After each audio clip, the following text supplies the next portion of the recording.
New market থেকে কি কেনাকাটা করলাম এবং সকাল থেকে 10:30টার মধ্যে কিভাবে আমার সংসারের কাজগুলো শেষ করলাম। এই নিয়েই থাকছে আজকের ভিডিওটি। হ্যালো এভরিওয়ান, আসসালামু আলাইকুম। সবাইকে শুভ সকাল জানাচ্ছি নতুন আরেকটি লাইফস্টাইল ব্লগ ভিডিও দেখার জন্য। সকালবেলা ঘুম থেকে উঠে আমি ফ্রেশ হয়ে নিয়েছি। তো হাত মুখ ধোয়ার পর না আমার গলা একেবারে শুকিয়ে আসে। তো সাথে সাথে দেখা যায় একদম ফ্রিজের ঠান্ডা ১ গ্লাস পানি না খেলে ভালোই লাগে না। তো চিন্তা করলাম যে যেহেতু বাসায় খেজুর আছে, তো ২ টা খেজুর খেয়ে তারপরে ১ গ্লাস পানি খাই। তো এরপর আর কি আমি নাস্তাটা করব। তো ভিডিওর শুরুতে আমার সকল আপু ভাইয়াদেরকে রিকোয়েস্ট করব, যারা ভিডিওটি ক্লিক করেছেন একটি লাইক দিতে ভুলে গিয়েছেন, প্লিজ একটি লাইক দিয়ে ভিডিওটি কন্টিনিউ করবেন। আর যারা লাইফস্টাইল ব্লগ ভিডিও দেখতে ভালোবাসেন চাইলে তারা চ্যানেলটি সাবস্ক্রাইব করে আমার পাশে থেকে যেতে পারেন। তো গতকালকে কিন্তু আমি অনেক কাজ করেছি। আসলে ঘর-দুয়ারের যত পরিষ্কারের কাজগুলো, সেগুলো করে নিয়েছি। তো আজকে কিন্তু ওইভাবে কাজের তেমন একটা প্যারা নাই। তো অনেকদিন পর যেহেতু ঘরগুলো খুব ভালো করে ক্লিন করে নিয়েছিলাম, ফার্নিচারগুলো। তো আজকে একদম হালকা পাতলা কাজ। তো আজকে কিন্তু অনেকটা রিল্যাক্সই আছি। ওইদিন যে এই যে বেলি ফুলের ডালগুলো কেটে দিয়েছি, দেখেন মাশাআল্লাহ বলে দিবেন সবাই। অনেক, অনেক বেলি ফুলের কলি চলে এসেছে। প্রত্যেকটা ডালে, ডালে কিন্তু কলি আসছে। আ তো সবগুলো গাছেই কিন্তু আমার দেখা যায় কলি দিয়ে ভর্তি। জবা গাছ, তারপরে ওইদিক থেকে কি বলে ওটাকে? পুর্তলিকা, তারপর নয়নতারা সবকিছুই ঠিক আছে। শুধু আমার নয়নতারার এই সাদা গাছটা কিন্তু একেবারে মরে গিয়েছে। এখানে দেখেন অনেকগুলো কিন্তু বীজ আসছে। তো দেখলাম একটা বীজ আরকি পেকে গিয়েছে। তো সেই বীজটাই আমি ছিঁড়ে নিচ্ছি। আসলে কয়েকদিন আগে কিন্তু বৃষ্টি হয়েছিল। ওই বৃষ্টি হওয়ার পর এই গাছটা যেহেতু বৃষ্টির মধ্যে একেবারে অনেকটা ভিজে গিয়েছিল, তো ভিজে যাওয়ার কারণে কিন্তু এই গাছটা অনেকটা নষ্ট হয়ে গিয়েছে। তো পানিকা গাছেও কিন্তু মাশাআল্লাহ ছোট, ছোট অনেক ফুল আসছে। তো এইটা যেহেতু হাইব্রিডের গাছ, এই গাছটা কিন্তু বৃষ্টি পেলে একেবারে মরে যায়। তো যাই হোক, এই যে লাল নয়নতারাটা, এই গাছটা কিন্তু আবার ভালো। এটা কিন্তু বৃষ্টি পেলেও মরে না, আরও সতেজ হয়ে ওঠে। তো যাই হোক, গাছপালা দেখা শেষ করলাম। শেষ করে চলে আসছি রান্নাঘরে। তো আমি যখন হাত মুখ ধুচ্ছিলাম তখনই আমি গরম পানিটা বসিয়ে দিয়েছিলাম। আর এদিক থেকে এখন গতকালকে যে পোলাওটা রান্না করেছিলাম, তো সেখান থেকে কিছুটা পোলাও রয়ে গিয়েছিল। তো ভাবলাম এখন আর অন্য কোনো নাস্তার আয়োজন করব না। এখানে যে পোলাওটা আছে এটা গরম করব আর সাথে একটা ডিম পোস্ট করব। এটা দিয়ে কিন্তু সকালের নাস্তাটা আমাদের হয়ে যাবে। তো এই তো আমি কিন্তু খুব সুন্দর করে পোলাওটা গরম করে নিলাম। আর জুই ঘুম থেকে উঠে গিয়েছে। তো জুইকে বললাম যে ডিম পোচ করব, সেটা নিয়ে আসো। তো যাই হোক, আ আজকে কাজের প্যারা নাই। তো কিছু কাপড়-চোপড় আরকি ধুতে হবে। আসলে কি আমার বাসায় কিন্তু প্রতিদিনই কাপড়-চোপড় ধোয়ার কাজটা থেকেই যায়। তো কিছু কাপড়-চোপড় আমি দেখা যায় একদিন আরকি জমিয়ে রাখি, পরের দিন ধুয়ে ফেলি। আজকে আরকি মশারিটা ধুতে হবে। তো হালকা পাতলা আরকি ময়লা হয়েছে। তো এই কারণে কিন্তু গরম পানিটা করে নিয়েছি। আমি সবসময় চেষ্টা করি কুসুম, কুসুম গরম পানি দিয়ে কাপড়-চোপড় ধোয়ার জন্য। এতে করে কিন্তু কাপড়-চোপড়গুলো দেখা যায় খুব সুন্দর পরিষ্কার হয়। আর দেখা যায় কি ঠান্ডা পানি দিয়ে কাপড়-চোপড় ধুয়ে আমি ওইভাবে তেমন একটা স্বস্তি পাই না। তবে সবসময় যে সব কাপড়-চোপড়ই আমি ধোয়ার জন্য যে গরম পানি ব্যবহার করি সেটাও কিন্তু না। তো যাই হোক, এই তো আমি ডিমটা পোচ করেই নিলাম। তো জুইও এর মধ্যে ঘুম থেকে উঠে গিয়েছে। তো জুইকে আরকি বলতেছিলাম যে আজকে নাস্তা হিসেবে এই পোলাও। কারণ পোলাওটা অনেকখানি রয়ে গিয়েছে। এতখানি পোলাও আমি একা খেতে পারব না। তো এই কারণে বললাম যে জুইকে আগে দিয়ে দিব। যদি দেখি যে জুই পুরোটা খেয়ে ফেলে, তাহলে হয়তো পরবর্তীতে আমি দেখি আরকি আমার জন্য আলাদা করে নাস্তা বানিয়ে নিব। এখানে আমি গরম পানির মধ্যে গুঁড়ো সাবান দিয়ে কিছু টাইম আগে ভিজিয়ে রেখেছিলাম। তো সাবানের গুঁড়াটা যেহেতু খুব ভালোভাবে একদম গলে পানির সাথে মিশে গিয়েছে, এখন কিন্তু আমি মশারিগুলো খুব ভালোভাবে আমি মশারি এবং সেই সাথে জবার বাবার কাপড়-চোপড়গুলোও ভিজিয়ে দিচ্ছি। তো তো এদিক থেকে আমি সবকিছু সুন্দর করে ভিজিয়ে দিয়ে এরপর কিন্তু আমি নাস্তা খেতে চলে যাব। তো নাস্তা খেতে, খেতে কিন্তু এর মধ্যে কাপড়টাও খুব ভালো করে ভিজে যাবে। এরপর কিন্তু আমি ওয়াশিং মেশিনে কাপড়টা দিয়ে দিতে পারবো। এভাবে কাপড়-চোপড় ভিজিয়ে কমপক্ষে ২০ থেকে ০.৫ ঘন্টা ২০ মিনিট অথবা ০.৫ ঘন্টা আরকি আমি রেখে দেই। তো যাই হোক গতকালকে আমি যে ঘর মুছেছিলাম তো ঘর মোছার যে মপটা ওই মপটার দাম একজন আপু জানতে চেয়েছিলেন। তো আমার সেই ঘর মোছার মপটা আমি প্রথমত যেটা আরকি কিনেছিলাম একসাথে, তো ওই লাঠিটা কিন্তু আরকি ভেঙে গিয়েছে। তো আমি ওই লাঠি সহকারে ঘর মোছার মপটা কিনেছিলাম প্রায় ৳১৮৫০ দিয়ে হয়তো। যেহেতু অনেকদিন আগে কিনেছি। তো এদিক থেকে কিন্তু জুঁই খাওয়া-দাওয়া করে নিল। বললাম যে, "পুরোটা খেয়ে ফেলো।" তো মেয়ে আরকি পুরোটা খেতে পারবে না। তো বলল, "মা বাকি অর্ধেকটা তুমি খেয়ে ফেলো।" তো পরবর্তীতে কিন্তু অফ ক্যামেরাতে আমি বাকি অর্ধেকটা খেয়ে নিয়েছি। তো তখন কিনেছিলাম আরকি ওইটা পুরোটা ৳১৮৫০ দিয়ে। এরপর আমার যে স্টিকটা ছিল আরকি লাঠিটা ওইটা যখন ভেঙে যায়, এই লাঠিটা আমি আলাদা করে আবার কিনে নিয়ে আসি। তো এটা যখন কিনে নিয়ে আসি এটার আসলে দামটা যে ৬০০ না আসলে ৳৭০০ না ৳৫৫০ পড়েছিল আমার এই মুহূর্তে কিন্তু আসলে নামটা মনে নাই। যদিও আমি এটা যখন অনলাইন থেকে আমি কিনি আরকি দারাজ থেকে যখন কেনা হয়, তো সেই ভিডিওটা কিন্তু আমার ভিডিওতে আছে, আমার চ্যানেলে আরকি আছে। তো আপু যদি চান কষ্ট করে একটু সেই ভিডিওটা একটু দেখে নিতে পারেন। তো আসলে কেনাকাটা করেছি যেহেতু অনেকদিন, এই মুহূর্তে আর কি মনে নাই। যদি মনে থাকতো যে আলাদা করে লাঠিটা আবার কত দিয়ে কিনেছিলাম, তাহলে সেটা হয়তোবা আপনাকে বলে দিতে পারতাম। তো আজকে কাজ আসলে সত্যি তেমন একটা নাই। তো দুপুরের রান্না-বান্নাটা আজকে আর আমি আপনাদের সাথে শেয়ার করব না। তো সকাল দিকের যে কাজকর্মগুলো একদম নাস্তা খাওয়ার পর থেকে সকাল ১০:৩০ টার মধ্যে আমি কিন্তু খুব সুন্দর করে আজকে সবগুলো কাজ গুছিয়ে নিয়েছি। বাসার কাজগুলো একটু যদি বুদ্ধি খাটিয়ে করা যায়, একদিন যদি একটু প্রেশার দিয়ে কাজ করা যায়, পরের একটা দিন কিন্তু অনেকটা আরামে থাকা যায়। তো এই কারণে কিন্তু আজকে আমার কাছে অনেকটা হালকাও লাগছে এবং ভালোও লাগছে। তো যাই হোক এখন কাপ পিরিচগুলো আমি গুছিয়ে নিচ্ছি। আসলে না মন মানসিকতা আসলে ভালো নাই। মনটা অনেকটা খারাপ হয়ে গিয়েছে। তো উম আসলে চারপাশের এমন নিউজগুলো দেখতে পাচ্ছি। আসলে Facebook যখন স্ক্রল করি, তখন Facebook এ ঢুকলেই না চারপাশের এত নিউজ, এই নিউজগুলো আসলে দেখলে না মনটা আম অস্বাভাবিকভাবেই খারাপ হয়ে যায়। তো কি আর করব বলেন? আসলে একটার পর একটা ঘটনা ঘটেই যাচ্ছে, যেগুলো দেখলে আসলেই ভালো লাগে না। তো কিছুই করার নাই। আসলে দেশটা যে কোন দিকে যাচ্ছে, কি হচ্ছে আমরা কেউ সেটা বুঝতে পারি না।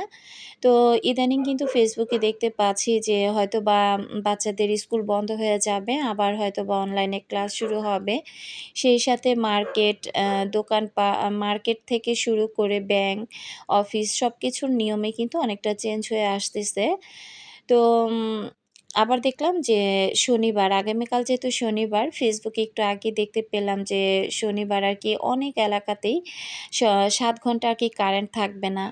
তো সবকিছু মিলিয়ে না মন মানসিকতা আসলে একেবারে আমার খারাপ। আসলে কি যে হবে বাচ্চা-কাচ্চাদের যদি আবার অনলাইনে ক্লাস শুরু হয়ে যায়।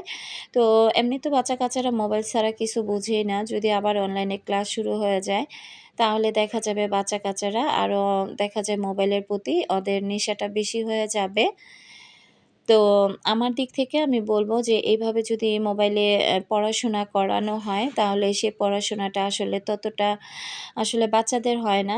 স্কুলে বা কলেজে গিয়ে তারা যেভাবে একটা পড়া বোঝে টিচারদের কাছ থেকে অনলাইনে কিন্তু এভাবে বোঝার বা শোনার তেমন একটা অবস্থা কিন্তু বাচ্চাদের থাকে না।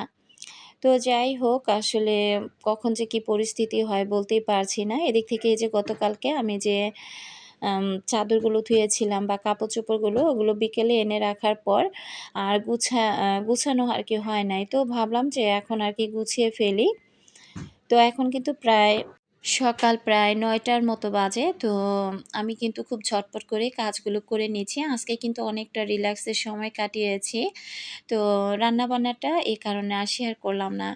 আর যেহেতু আমার আপুরা, আন্টিরা আমার কাজকর্মগুলো দেখি যে বেশি পছন্দ করেন। তো সেই কারণে সংসারের কাজ যেহেতু প্রতিনিয়ত করি, তো এ কারণে কিন্তু শেয়ার করা। তো এদিক থেকে তেলের যে সংকট, আর জবার বাবার অফিসটা যেহেতু অনেকটা দূরে, সে যেহেতু সাভারে তার অফিসটা আমার বাসা থেকে প্রায় অনেকখানি দূরে। তো তাকেও আরকি বলেছি যে সে আরকি তেল পাচ্ছে না। তো তেল নিয়ে খুব বিপাকে আছে। তো তাকেও আরকি আমি বলেছি যে একটা মেস ঠিক করে তারপর সে যেন মেসে থাকে। কারণ বাইকে তেল আর কতক্ষণ নিবে? আর অতিরিক্ত টাকার তেলও কিন্তু বাইকে দেয়া হয় না। আর তেল নিতে গেলে দেখা যায় সারারাত তাকে সেই দেখা যায় পেট্রোল পাম্পে গিয়ে তারপরে আরকি দাঁড়িয়ে থাকতে হবে।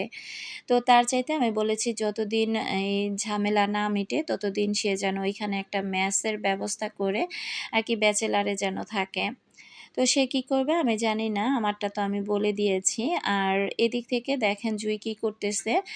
বালিশের কভারগুলো কিন্তু লাগিয়ে নিচ্ছে। আর আমি যেগুলো ভাঁজ করে নিলাম এগুলো এখন জায়গা মতো আরকি রেখে দিব। তো এর মধ্যে আবার জবাও বলতেছে আম্মু বাস ভাড়া বাড়িয়ে দিয়েছে। সেই সাথে কলেজের বেতনও দেখা যায় আরও বাড়িয়ে দিয়েছে।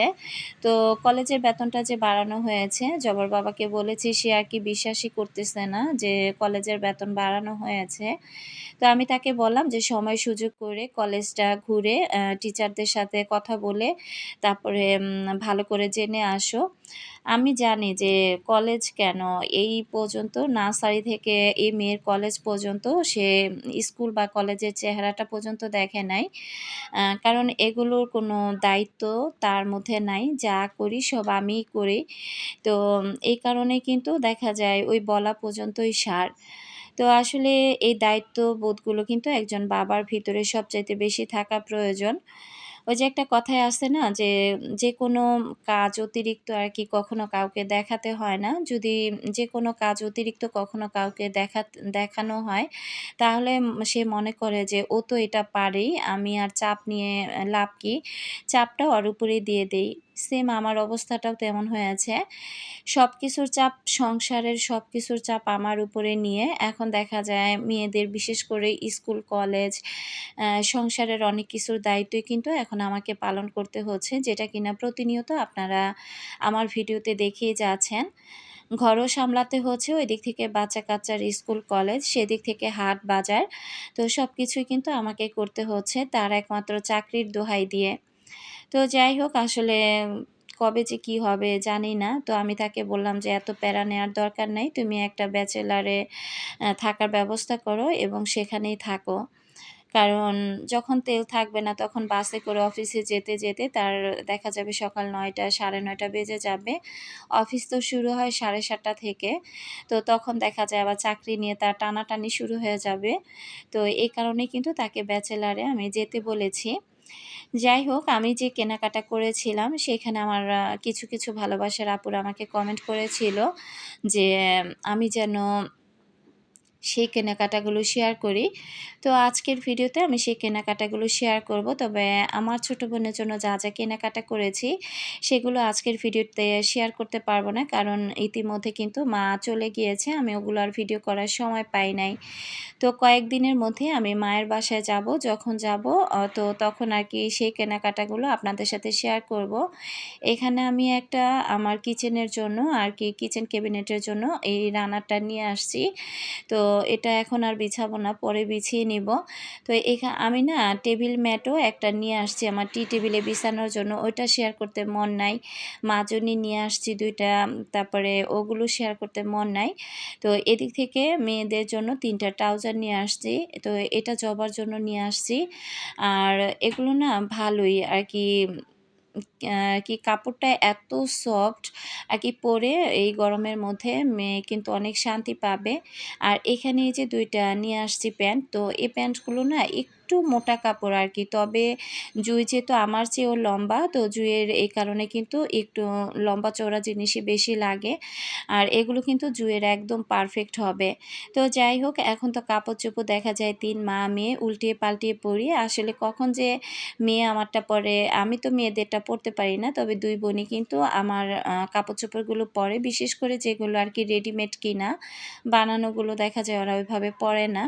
তো এখানে ২ টা কালারই জবার বাবা আর কি পছন্দ করেছিল।